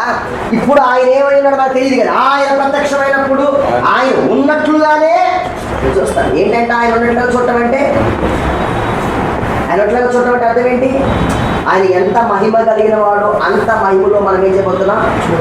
ఆయన్ని చూడబోతున్నాం. అది మేఘారుడే వచ్చుట. ఓకే, మళ్ళీ ఎప్పుడైనా దాన్ని వర్డ్ స్టడీ ఎప్పుడైనా మనం చేద్దాం. సో 25:31 వచ్చినాం. 25:31 మత్తయి సువార్త. తన మహిమతో మనిషి కుమారుడు ఆయనతో కూడా సమస్త దూతలు వచ్చినప్పుడు ఆయన తన మహిమ గల సింహాసనం మీద ఆసీనుడై ఉండును. ఎట్లా వస్తున్నాడు? మత్తయి సువార్త 25:31. 25:31. ఓకే. అపోస్తలుల కార్యగ్రంథం 1:9-11. అపోస్తలుల కార్యగ్రంథం 1:9-11. సో ఆయన మహిమతో వస్తున్నట్లుగా లేఖన భాగంలో చూస్తున్నాం. ఓకే, ప్రకటన గ్రంథంలోకి వెళ్దామా. 19వ అధ్యాయము 11 వచ్చినాం. 19వ అధ్యాయము 11 వచ్చినాం.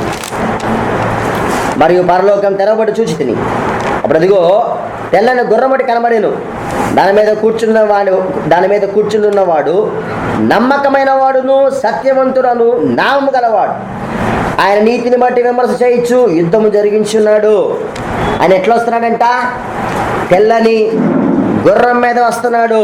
తెల్లని గుర్రం మీద వస్తున్నాడు. ఏం చెప్తా ఉంది? తెల్లని గుర్రం మీద వస్తున్నాడంటే ఆయన సమస్తాన్ని పైన విక్టరీ ఓవర్ ఎనిమీస్, శత్రువులు అందరిపైన విజయాన్ని సాధించిన వాడు అని చెప్తా ఉంది. ఆయన ఎలాంటి వాడంట? నమ్మకమైన వాడును సత్యవంతుడు నామం కలిగిన వాడు. నేను ఏం మీకు ఎక్స్ప్లెయిన్ చేయట్లేదు.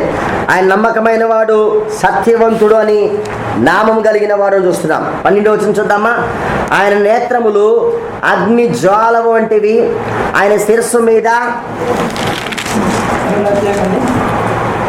19వ అధ్యాయం అండి. ఆయన శిరస్సు మీద కిరీటములు ఉండెను. రాయబడిన ఒక నామము ఆయనకు కలదు. అది ఆయనకే కానీ మరి ఎవరికి తెలియదు. ఇక్కడ ఏమంటున్నాడు? ఆయన కళ్ళలు ఎట్లా ఉన్నాయంట? అగ్ని జ్వాలలు అన్నాడు. Nothing can hide from the ice. ఆయన యొక్క కంటి నుంచి ఏది ఎంత మాత్రము దాగబడవు. ఆయన కంటికి ఏది రహస్యాలు ఎంత మాత్రము లేవు. అంటే అన్ని క్లియర్గా చూసి ఆయన తీర్పు తీరుస్తాడు అని చెప్తా ఉంది. 13వ వచనం కనుక చూసినట్లయితే కనుక ఏమంది? 13వ వచనంలో రక్తములో ముంచబడిన వస్త్రము ఆయన ధరించుకుని ఉండెను. ఆ తర్వాత మరియు దేవుని వాక్యమున నామం ఆయనకి కట్టబడి ఉన్నది. పరలోకమందున్న సేనలు శుభ్రమైన తెల్లని నారబట్టలు ధరించుకొని తెల్లని గుర్రములు ఎక్కి ఆయనను వెంబడిస్తున్నారు. సో అనేక మంది ఆయనను వెంబడిస్తున్నారు. ఇక మీరు గమనించినట్లయితే కనుక 14వ వచనం చూస్తూ ఉన్నాం. పరలోకమంద సేనలు శుభ్రమైన తెల్లని నార బట్ట ధరించుకుని తెల్లని గుర్రములు ఎక్కి ఆయన వెంబడించారు. ఆయనను వెంబడించుచుండిరి. చూస్తున్నారా బైబిల్? ఆయనను వెంబడించుచుండిరి. ఆయన తెల్లని గుర్రం, వీళ్ళు కూడా తెల్లని నార బట్ట ధరించుకొని తెల్లని గుర్రములెక్కి ఆయన వెంబడిస్తున్నారు. ఆయన వెంబడిస్తున్నామంటే ఆయన ముందెళ్తున్నాడు, ఆయన వెనకాల అనేక మంది వస్తున్నారు. వెంబడించుచుండిరి అన్నారు. ఇక్కడ వెంబడిస్తున్నారు అలా వెంబడించుచుండిరి. మేబీ సంఘముతో పాటు అనేకమైన వారు ఇంకెవరైనా ఉండే అవకాశం ఉంది. ఎవరున్నారంట? మత్తయి సువార్త 24వ అధ్యాయం 31వ వచనం. మత్తయి సువార్త 24వ అధ్యాయము 31వ వచనం కనుక చూసినట్లయితే 31వ వచనం. మరియు ఆయన గొప్ప బోరతో తన దూతలను పంపును, వారు ఆకాశము ఎక్కి ఆకాశం యొక్క ఈ చివరి నుండి ఆ చివరి వరకు నలుదిక్కుల నుండి ఆయన ఏర్పరచుకున్న వారిని పోగు చేయండి. వారిలో ఎవరున్నారు? మొదటగా దేవదూతలు ఉన్నారు. మీకు అనిపిస్తుంది కదా, వారిలో ఎవరున్నారంట? దేవదూతలు ఉన్నారు. మీకు ఇంకా కావాలంటే 25వ అధ్యాయము మత్తయి సువార్త రిఫరెన్స్ రాసుకోవాలి. 25వ అధ్యాయం మత్తయి సువార్త 31వ వచనం. తన మహిమతో మనిషి కుమారుడును ఆయనతో కూడా సమస్త దూతలను వచ్చినప్పుడు, యేసుతో పాటు ఎవరు వస్తున్నారు? దూతలు వస్తున్నట్లుగా మనకు అర్థమవుతా ఉంది. మార్క్స్ సువార్త 8వ అధ్యాయము 38వ వచనం. 8వ అధ్యాయం 38వ వచనం. వ్యభిచారమును పాపం చేయు తరము వారిలో నన్ను గూర్చి నా మాటను గూర్చి సిగ్గుపడని వాడెవడో వాని గూర్చి మనిషి కుమారుడు తన తండ్రి మహిమ గలవాడై పరిశుద్ధ దూతలతో కూడా వచ్చినప్పుడు సిగ్గుపడనని చెప్పాను. ఎవరితో వస్తున్నాడు? యేసుక్రీస్తు ప్రభువారు దూతలతో ఆయన వస్తున్నట్లుగా మనకు అర్థమవుతా ఉంది. తెస్సలోనికి రాసిన 2వ పత్రిక 1వ అధ్యాయము 7వ వచనం కనుక మనం చూసినట్లయితే, తెస్సలోనికి రాసిన 2వ పత్రిక 1వ అధ్యాయము 7వ వచనం. ప్రభు యేసు తన ప్రభావమును కనబడుచు దూతలతో కూడా పరలోకం నుండి అగ్ని జ్వాలలో ప్రత్యక్షమై. ఎక్కడి నుంచి వస్తున్నాడు యేసు? పరలోకం నుంచి వస్తున్నాడు. ఎవరితో వస్తున్నాడు? దూతలతో కూడా. అవునండి, దూతలతో కూడా ఆయన వస్తున్నాడు. మొదటగా ఎవరున్నారు? యేసుతో పాటు వచ్చే వాళ్ళు మొదటి గుంపు ఎవరు? దూతలు. రెండో గుంపు విశ్వాసులు. రెండో గుంపు విశ్వాసులు. కొలస్సీయులకు రాసిన పత్రిక 3వ అధ్యాయము 4వ వచనం. కొలస్సీయులకు రాసిన పత్రిక 3వ అధ్యాయం 4వ వచనం. మనం చూస్తారా? 4వ వచనం. మనకు జీవమై ఉన్న క్రీస్తు ప్రత్యక్షమైనప్పుడు మీరును ఆయనతో కూడా మహిమయందు ప్రత్యక్ష పరచబడుదురు. చూసారా? కొలస్సీ 3:4 ఏమని బైబిల్? మనకు జీవమైన క్రీస్తు, చూడాలి బైబిల్, ప్రత్యక్షమైనప్పుడు మీరును, మీరెవరు? విశ్వాసం. మీరును ఆయనతో కూడా మహిమ యందు ప్రత్యక్ష పరచబడుదురు. సో మనం ఎవరితో వస్తున్నాం? క్రీస్తు యొక్క 2వ రాకడలో తెల్లని దుస్తు ధరించుకున్న వారిలో మనం కూడా ఉన్నాం. మొదటి తెస్సలోనికి రాసిన పత్రిక 3వ అధ్యాయం 13వ వచనం. 3వ అధ్యాయము 13వ వచనం. మరియు మన ప్రభువైన యేసుక్రీస్తు తన పరిశుద్ధులందరితో వచ్చినప్పుడు తండ్రి అయిన దేవుని ఎదుట మీ హృదయములు పరిశుద్ధ విషయమై ఆనందమైన వారిగా, ఓకే, తన పరిశుద్ధులందరితో వచ్చినప్పుడు, సంఘంతో మాట్లాడుతున్నమాట, పరిశుద్ధులందరితో వచ్చినప్పుడు అన్నాడు. ఇంకొక మాట చూపించిన ప్రకటన గ్రంథం 19:8 చూడండి ఒకసారి. ప్రకటన గ్రంథం 19:8.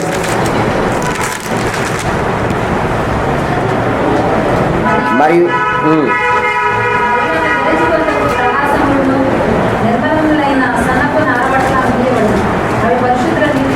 సో ఇక్కడ వీళ్ళు పరిశుద్ధులు అయిన విశ్వాసులు అయి ఉండే అవకాశం ఉంది అని మనం అర్థం చేసుకోవచ్చు. సో యేసు ప్రభుతో పాటు ఎవరు వస్తున్నారంట రెండవ రాకడలో? ఒకటి దూతలు వస్తారు, రెండవది విశ్వాసులు వస్తున్నారు. 19వ అధ్యాయము 15-16 వచ్చినారు. 19వ అధ్యాయం ప్రకటన గ్రంథం 15-16 వచ్చినారు. జనములు కొట్టుటకై ఆయన నోటు నుండి వాడిగల ఖడ్గము వెడలుచున్నది. దేవుని నోటి నుంచి ఒక వాడిగలిగిన ఖడ్గం ఒకటి బయలువెలుచున్నది. మీరు చూస్తే ఖడ్గము రూలింగ్కి, అథారిటీకి గుర్తుగా ఉంది. సో వాళ్ళందరినీ అథారిటీతో ఆయన శిక్షిస్తున్నట్లుగా మనకు అర్థమవుతా ఉంది. ఆయన ఇనుప దండముతో వారిని ఏలును. ఆయనే సర్వాధికారి యొక్క దేవుని తీక్ష్ణమైన ఉగ్రతను మద్యపు తొట్టి త్రొక్కును. చూసినట్లయితే కనుక యేసు యొక్క పరిపాలనకు ఇదంతా గుర్తుగా అనిపిస్తున్నట్లుగా మనం చూస్తూ ఉన్నాం. సో యేసు వస్తున్నాడు అన్న మాట బైబిల్ గ్రంథం చాలా క్లియర్గా చెప్తా ఉంది. ఆ మాటకు వస్తే ప్రకటన గ్రంథం అంతా యేసు యొక్క రాకడ గురించి చెప్తుంది. 22:7 చూస్తారా? 22వ అధ్యాయము 7వ వచనం.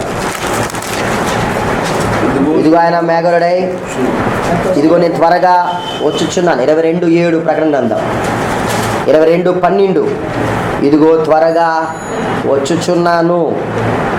22:7, 22:12, 22:20 ఈ సంగతి గురించి సాక్ష్యం ఇచ్చేవాడు అవును త్వరగా వచ్చున్నాడని చెప్పుచున్నాడు. ఆమేన్. ప్రభువైన యేసు రమ్ము.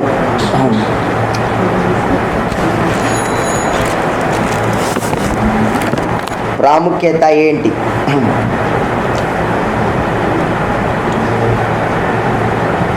రెండవ రాకడ తర్వాత రెండవ రాకడకున్న ప్రాముఖ్యత ఏంటి? రక్షణ శాస్త్రం తర్వాత ఎక్కువ సార్లు బైబిల్ మాట్లాడే అంశము రెండవ రాకడ గురించి రాసుకోవాలి. రక్షణ శాస్త్రం తర్వాత బైబిల్ ఎక్కువగా మాట్లాడిన అంశము రెండవ రాకడ గురించి. ఏంటండి? అవునా? ఓకే. ఎక్కువ మాట్లాడిన అంటే మీకు చెప్పేస్తుంది అక్కడట్లో ఎక్కువ మాట్లాడే అంశం రెండవ రాకడ గురించి. అవునా? ఓకే. సో రెండవ రాకడ అనేది చాలా ప్రాముఖ్యమైనది. నేను మొదటి రోజు చెప్పానంట, ఒకసారి మీరు చూడాలి. ఇవి చెప్పాను నేను, చూడండి ఒకసారి. 27 పుస్తకాలు ఉంటే 23 పుస్తకాల్లో రెండవ రాకడ గురించి ఉంది. కేవలం 4 పుస్తకాల్లో మాత్రమే రెండవ రాకడ సంబంధించిన విషయాలు లేవు. అవి గలతీ రాసిన పత్రిక, 2వ యోహాను, 3వ యోహాను మరియు ఫిలెమోను రాసిన పత్రికలో మాత్రం లేదు. మొదటి రాకడ ఒక ప్రవచనం ఉంటే రెండవ రాకడ గురించి 8 ప్రవచనాలు ఉన్నాయి. 1:8 రేషియోలో రెండవ రాకడకు సంబంధించిన విషయాలు ఉన్నాయి. పాత నిబంధన గ్రంథం రెండవ రాకడ గురించి బోధిస్తూ ఉన్నాయి. నేను ఇవన్నీ చెప్పాను అన్నారు కాబట్టి నేను ఫాస్ట్ చెప్పాను. So okay. సో ఉంది నోట్స్లో, మీరు ఇవన్నీ ఒకసారి మీరు దానిలో రాసుకోవచ్చు. రేపు మార్నింగ్ వచ్చిన తర్వాత రెండవ రాకడ గురించి ఉన్న ప్రిడిక్షన్స్ పాత నిబంధన గ్రంథంలో, అంటే ముందుగా ఏమైనా ప్రవచనాలు ఉన్నాయా పాత నిబంధన గ్రంథంలో, కొత్త నిబంధన గ్రంథంలో? ఆ తర్వాత ఎప్పుడు రెండవ రాకడ, యేసుప్రభు ఎట్లా వస్తున్నాడు, ఎందుకు యేసుప్రభు వస్తాడు, వచ్చినప్పుడు ఏం జరుగుతుంది, గొర్రెల మేకల తీర్పు, ఇవన్నీ మనం రేపు ఉదయం చూసుకుని మనం ముగించుకుందాం.